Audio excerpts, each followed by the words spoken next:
amanza ateye intambwe ibyo ntarenziga ko yoshobora Imana ikamusohoza ahubwo navuga ati Imana nihabwe icubahiro. Ikindi kintu canezereye yabifise misaka kuva akiri mutonyi yari umuntu akunda Imana yari umuntu akunda kuririmba akiri mutonyi ngira acika kugenda hariho abavuza amapendo ngira murayazi we yatora akagopa gasira mutubuye akagenda katsegeza hezeze akacaza akonka bongeye akacengera agasubirayo novuga ati ni impano yamanye byo kuririmba ni impano yamanye ahubwo Imana imukomeze agume ko kandi kini noyongera gushima Imana mwebwe mwamugiye imbere mukamwunguruza erega ntiyari gushobora Imana yaramusoboje namwe muramwunguruza n'ahandi tavyo yari gushobora n'ukuri novuga ati Imana nihabwe icubahiro igume mukomeza agumana isaka y'ibikorwa ariko arakora. Tubwe cyambere na mbere twaranezerewe cyane kuba yarafashe yarateye intambwe mu buryo bwo kuririmba. Hanyuma ikindi cya kabiri kuba yarashitse ngaha hageze ubu twaranezerewe cyane kandi ni intambwe ikomeye.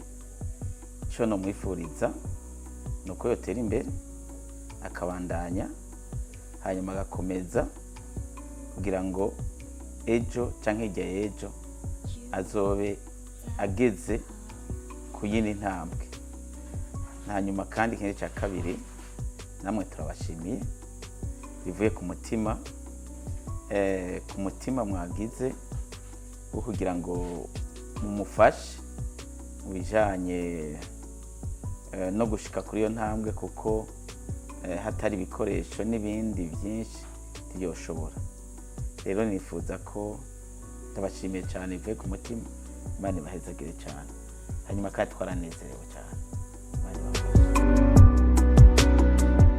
Umva nguhanure Nyamubuliki muhanure niwe nyamubuliki muhakuzobu wande abantu bazokureba nkibwira bisuka.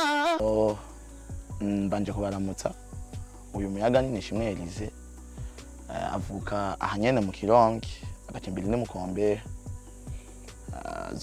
zone ni Muyira yego.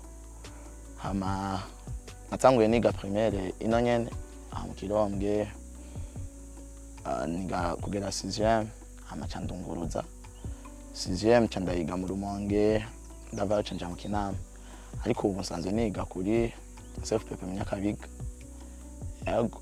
Hama mbangaha nyene sinibana mbana na famille mfise papa na mama mvuka mu muryango w'abana batanu umwana agira 4 yego.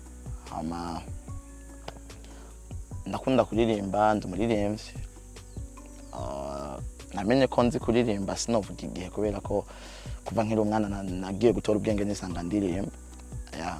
Hama narabonye kuri page ya Isanamu Media mbona bino higanwa ndumva nanje ko no bamwe ndiyandikisha kwiyandikisha sinari ndabizi neza ko nshobora gushika muri demi finale kubera ko numva bidashoboka mu bantu 500 gutogwamwo abantu 200 ako mu nyuma sanga Imana yabikoze nza kuba muri 20 ndavuga ati wow Imana ihabwe icubahiro.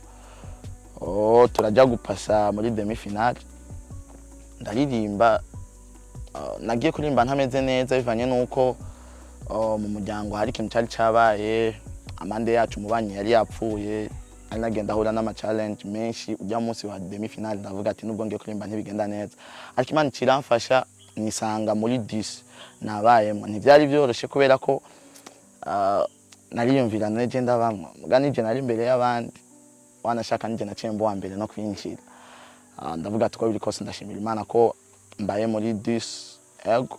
Ama ndashimira Isanamu Media yoyo ndani twitaho ndazi mwafasha urugendo rurerure gushika ngaha muhira nkabonye si hafi ndanabashimira cyane ku kigoro mwagize ko gushika hano ego. Bari ibyo hama mugira umugisha mwinshi cyane ego.